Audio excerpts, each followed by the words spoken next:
Nasunog ang isang SUV matapos nitong banggain ang ilang nakaparadang sasakyan sa Quezon City. Sa kabila ng kaguluhan, hindi pa agad nakalabas ng sasakyan ang driver na nakatulog pala. May report si Cesar Apolinario. Umaapoy pa ang isang SUV nang makuna ng video ng isang residente sa Don A. Rosas Avenue sa barangay Laging Handa, Quezon City, kaninang alas 3 ng madaling araw. Sumalpok ang Toyota Fortuner sa mga nakaparadang sasakyan sa parking area sa tapat ng kondominium. Hindi rin wala. Tumatawag nga ako na sumasagot. Kanina pa yan, di nila. Damay-damay mga sasakyan dyan, oh. Sasakyan eh. Pag ano yan yung kondo. Kaya nga eh. Nakita ko sir yung sasakyan na sumusuray-suray na doon. Kumiski siya doon sa may island sir, punta dito. Sa video makikitang unti-unti nang lumalaki ang apoy.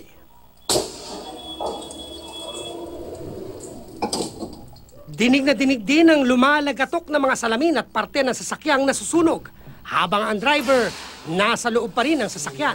Walang malay. Unti-unting kumalat ang apoy. Nasunog na rin ang nabanggang Mitsubishi Outlander at Honda Civic Sedan at motosiklo. Pero agad tinanggal ng may-ari. Maya-maya sumabog ang harapang bahagi ng Toyota Fortuner.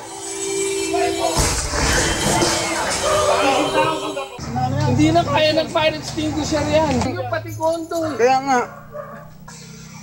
Natutulog yung mga taong sa kondo, may ipit sila dyan. Na nasundan pa ng ikalawang pagsabog ng isa pang sasakyan, kaya mas lumaki ang apoy at nahagip ang iba pang sasakyan na naroon. Ang lakas. Kinakatok namin yung driver, tulog na tulog, hindi magising. Napakan niya yata niya yung gasolina. Ilang sandali pa, nakita ng mga residente ang paggalaw ng driver. Malis ka na dyan, sasabog pa yan. Lakas, sasabog pa tayo. Dito na lumabas ang driver at lumayo, saka umalingaw-ngaw ang sunod-sunod na pagsabog. Dahil madaling araw nangyari, karamihan sa tenant ng condominium ay mahimbing na natutulog. Sarado pa naman yung sa likod. Dumating ang mga bumbero. Inapula ang apoy. Ang mga residente ng condominium nagising na. 7 4-wheel vehicle at isang motor ang nadamay sa aksidente. Ayon sa pulisya, bumangga ang Toyota Fortuner dahil nakatulog daw ang driver na si Charles Vincent Chua. Kanina, sa presinto na sila nag-usap-usap ng may-ari ng mga nadamay na sasakyan.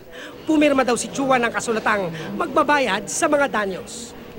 Kung di makakabayad, maharap sa kasong reckless imprudence resulting in damage to property si Chua na hanggang ngayon di pa makausap dahil sa pagkabigla sa nangyaring aksidente. Cesar Apolinario, GMA News.